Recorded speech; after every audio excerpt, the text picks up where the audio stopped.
Hey guys, how y'all doing? Johnny here and welcome back to our Sorare journey. Thank you so much for tuning in and sharing my passion here with Sorare, even during these weird times that we seem to be living in. I hope everyone out there is safe.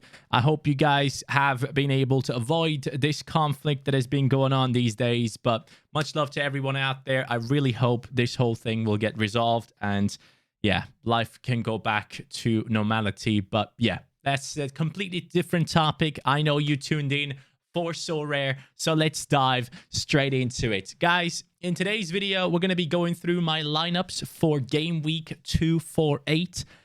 A big game week, one that I have personally been waiting for as well, and one that I'm really excited about because of the prize pools being massive this time around compared to previous weeks. And it has me just generally very excited. So as always, guys, if you want to sign up for Sorare, make sure to use the first link in the description down below. If you do use that link, you will be given a free limited item after you have purchased 5 players on the market auction. So once you use that link, click on the invite friends section, go all the way down. It should say Johnny Sports here. If it does say that, you then go ahead into the card auctions, buy yourselves 5 players, and then you are given a free item. My best item has been 2 goalkeepers so far that have been around the 80 euro to 100 euro range. So yeah, it worked out well for me. I hope it works out well for you as well. But let's dive straight into these lineups and let's see what we can come up with. And I really hope you guys can help me out on these ones as well. I know we might have already talked about this game week, but I do need a little bit more of a detailed video on this one because I do feel like this is an opportunity for us to actually win some big rewards if we make the right decisions. So I need your guys' help desperately in the comments down below to inform me about any of the players possibly not playing and certain lineups that might have to be reshuffled around as well in the comments down below. So let's start off with the most important lineup to me. It is the under 23 rare, and it is, of course, Team Kökçü. No matter what it is, first of all, Kökçü goes straight into it. Now, again, I think I mentioned this last time as well. I have a very hard time with this game week's lineup, especially for the under 23s, because Feyenoord is up against AZ Alkmaar, and as you can see, Feyenoord and the boys have a 43 opponent score, and that's something that kind of scares me. But at the same time, do I believe in the momentum that Feyenoord have been able to pick up lately? Because they have been incredible, and especially as you guys do know, Kökçü has been unreal. They have won the last 4 games. The last loss they've had was 5 games ago. If we look at AZ Alkmaar, by the way, this is a battle between these guys going on for 3rd place. If AZ can win at home, they come very close to Feyenoord again, so it's very important. It's a 6-pointer. And Alkmaar have won the last 4 games and only drawn once against Cambuur. Funnily enough, the last team that Feyenoord played against was Cambuur, and they beat them. So it puts us into a weird spot where we have a very tough matchup, which could turn out really bad for us, because especially AZ Alkmaar playing at home, that just doesn't make things easier. But I'm personally somewhat hoping for an early goal for Feyenoord that kind of disheartens their opponents, and then they go all out attacking base. Not all out, but attack a bit more, leave a bit more space behind, and then we get lucky. But as I said, we're going to go Feyenoord on the under 23s again. These boys have done incredible things for me last week. Sinistera has a better opponent score than Kökçü does. But one thing that worries me is that Feyenoord's right back here is actually a decent one. Yukinari Sugawara, under 23 as well, has had some decent games here. 8.5, 7.8, 8.3, 8.1. He is generally one of the better performers for their team, and he should be up there in some of the best performers. You can see it here. He's like the 6th best performer in the team. Had 2 player of the matches already for his squad. So one to keep in mind, it's a coin toss basically for the under 23s there. Now for the defense, here's the thing. This is something that we will have to talk about. I will add Mazraoui in here because I think he has got me like 90 points now for this game week, by the way. Let me show you the midweek game week, and I'm going to lose my mind over this.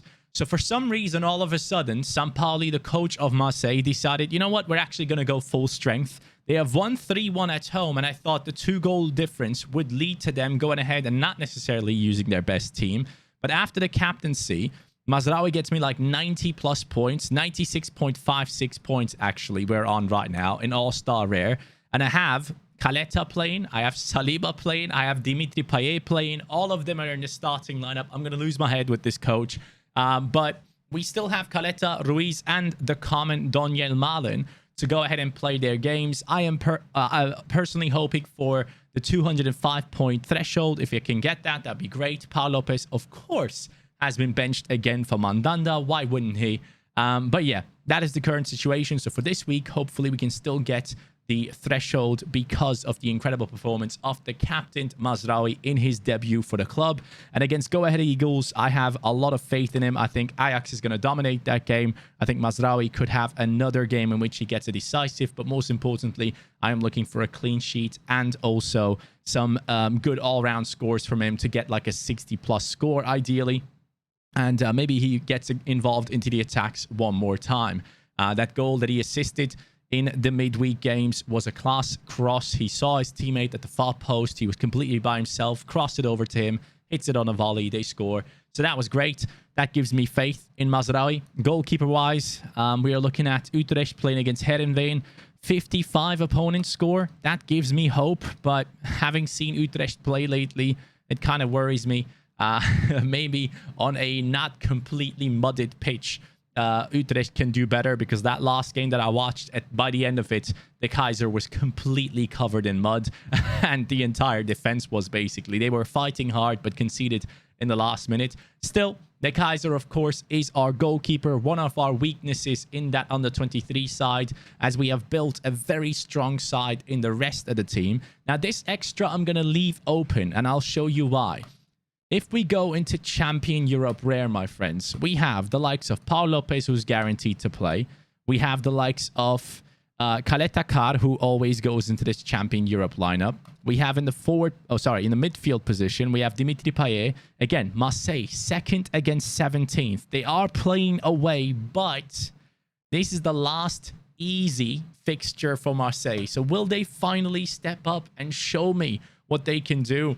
Now, in the attack, we have Bayer Leverkusen, 3rd in the league, up against Bielefeld at home, which gives me a lot of hope for Diaby with another great performance. So I am expecting him to continue his great form and his price to actually shoot up like Coman did as well. I think his L5 will be going up a lot if he gets another good performance now.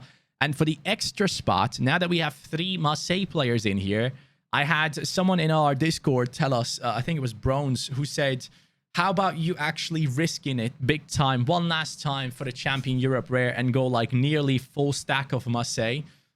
And he basically suggested to put Saliba into this position, right? Into this Champion Europe Rare team. And then we'd be looking at 2 centre-backs that, even if they do concede, can get 60s, which they have proven often enough. We have Payet, who is decisive capable, very much capable, one of the most decisive capable players in Ligue 1.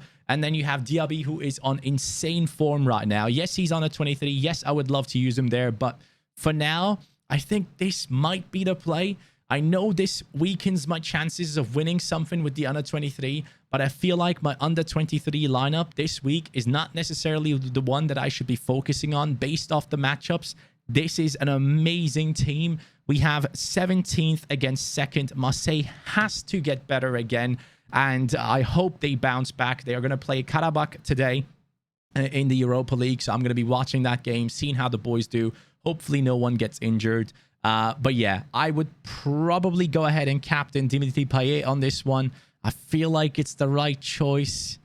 I'm going to go for that one. Let me know how you feel about this. So that means for the under-23 rare, that extra position that we have, we could either put in Fikayo Tomori, we could put in Vinicius Souza, who's up against Cercle Bruges at home. That could, again, be a good game, but his opponent's score is terrible. We have Jesus Ferreira, who could have a really good game. Dallas against Toronto at home. And I just don't know how to feel about that one, because I think Toronto is the team that Insigne has gone to, right? Let me just see. Insigne. There we go. Lorenzo Insigne. Has he gone? Has he gone there? Yes, he does go to Toronto, but he's not there yet. And a lot of people have said that Toronto is not necessarily expected to do outrageous things. So at this point, I'm thinking, do I either go Jesus Ferreira, put him into that extra position and just go all out attacking and hope that these boys all hit like 80s, 90s? Like, ideal situation would be like 70 plus for Mazraoui, 80 on these two, and then Jesus Ferreira getting another 80 as well, and then the Kaiser gets his 30 or whatever, as he always does. But yeah, that would be the situation. So I could either do that, or I could put in Tomori into this team. It's AC Milan against the 16th placed Udinese. The odds are 69% going the way of AC Milan, and that could be a safer choice for like a 60. I just don't know who to pick here. So if you guys have any suggestions, let me know. For some reason, my heart tells me I should go for Jesus Ferreira. He has a 9.5% boost on him as well. So if he can pull it off, great. But I think that leaves me with no forward in the All-Star. So I'll show you in a second here. For this team, I think I would actually captain Mazraoui. Do I captain Mazraoui? I don't know about that one. I think I'm still going to risk it with Kökçü. I think he can have the biggest impact on the game. AllStar Rare. So this is the place where things get a bit messy. We can put in Tomori. We could put in Vinicius Souza. Forward, we don't have anyone, which is a big issue now. So I technically cannot pick... Nah, I can't pick Jesus Ferreira for that team. I just can't do it. So I guess for this team, I just have to go Tomori. So Tomori would have to go into this squad there, save it. And then for the All-Star Rare, where I will have to use a common goalkeeper, ideally someone like an Alisson if Liverpool plays, because he gets like insane scores. But for the All-Star Rare team, we'd be going for the new man, the rookie that I've gotten a lot of offers for already. Let me show you guys. I've gotten plenty of offers for this guy already. Lee Tai-suk and K-League English, an expert on the K-League, has come in and consistently tried to sign him, which is a very good sign for Lee Tai-suk. I'm excited about that one now. So I'm going to put him into the team because their defensive line actually looks impressive and they have a good goalkeeper. And that goalkeeper is someone I have had on my watch list ever since I've gotten this guy. So I'm actually thinking about picking up the goalkeeper of Seoul as well. Into the midfield, we would be bringing in Fabian Ruiz. We would be bringing in into the All-Star attack. We'd have Jesus Ferreira as the extra. We'd be bringing in Vinicius Souza. And that puts me into a spot where I should be getting a goalkeeper.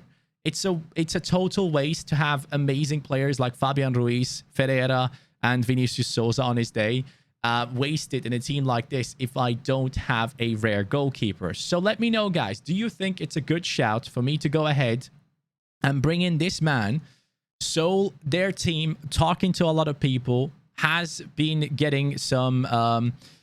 some great defenders into their squad, apparently. And Yang Han Bin is their goalkeeper. He is set to be their goalkeeper. And the defense being strengthened this year kind of gives me hope to go ahead and sign him and bring him into the team as our goalkeeper for this for the team that we have lined up there in the All-Star Rare. So maybe there might be another one where I go in and get myself one more player as an investment, and from then on we are basically set for this season for now, and we're gonna gradually reinvest a lot of what we have. But yeah, I'm thinking maybe I go for this one. What do you guys think about this? Seoul have some good scores here coming up, 53, 54, and apparently they have gotten better this season, so I'm kind of hoping that we can have some good scores there coming up for them in the K-League. And if you look at their last game lineup, all of their defenders, except the one that we own, have done quite well. But this kid is still so young, and I do see him getting better. And the players on his side, like Sanho and Johan, have done really well in terms of their scores. So there's a good chance of him picking up decisives as well. So I'm just thinking about that right now. And their defense, Osmar, has been basically posted by, I think it was in Jay Nellis's video. A K-League expert said he would be a very good pickup. So I'm thinking of possibly having like a semi-stack for Seoul for the Asia season. And I think Yang Han Bin would be a good shout for that. I'm actually kind of convincing myself right now that I want to buy him. By the way, why did Sorare change this? Where did the buttons go for the rare, super rare? It's just here now. That looks ugly. Why would you do that, Sorare? Like, I really liked it when it was up here and we saw the colors and everything. This It just looks boring. Who came up with that idea? Anyways, yeah, we do need a goalkeeper. Nonetheless, our team does not have enough goalkeepers. We only have 2.